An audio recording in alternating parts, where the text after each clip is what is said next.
النهاردة هنعمل رز الصيادية. اول حاجة بنقطع المكونات اللي انا هقولها دي على كوبايتين رز بس. نجيب بصلاية كبيرة نقطعها، بس ما نقطعهاش ناعم، نقطعها على ايدينا. نفضل نقلب لحد ما ناخد اللون يكون غامق جدا، مش لون صغير. لو انتوا قطعتوا البصلاية يعني ناعم مش هتدي خالص النتيجة اللي احنا هنعملها في الاخر. وكل ما تكتري بصل كل ما الرز يكون طعمه حلو ومسكر.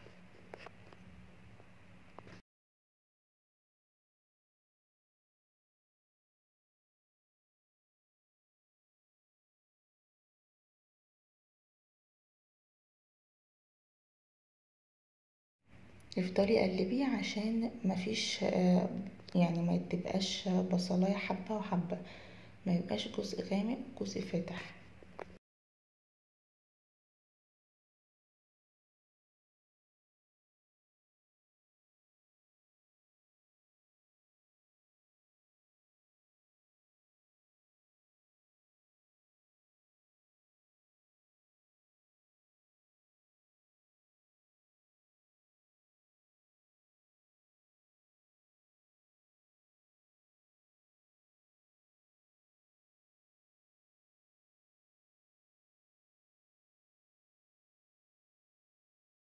كل ما تقلبوا هتحسوا ان البصل عمال يكش يكش يكش طبيعي عادي.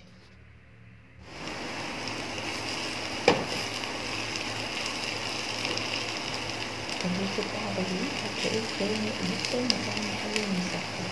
زود البصل يعني بيحط الرز لما البصل يكون خلاص محمر جدا، يعني يعتبر مسلوق.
بصوا اللون، لا لسه هنخليه يغمق تاني.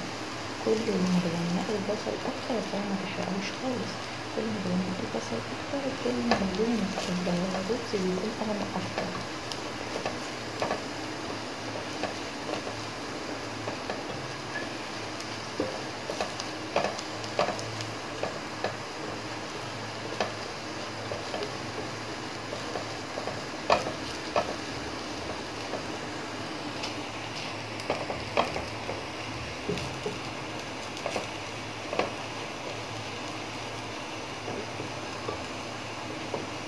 وهنا قبل ما احط الميه حط الرز وبعد كده قلبوه الرز كويس جدا مع البصل. هتلاقي الرز اصلا لوحده خد لون، يعني ما تحطوش الميه غير لما تحطوا البصل وبعد كده تقلبوا حلو جدا، وبعد كده نروح حاطين الميه.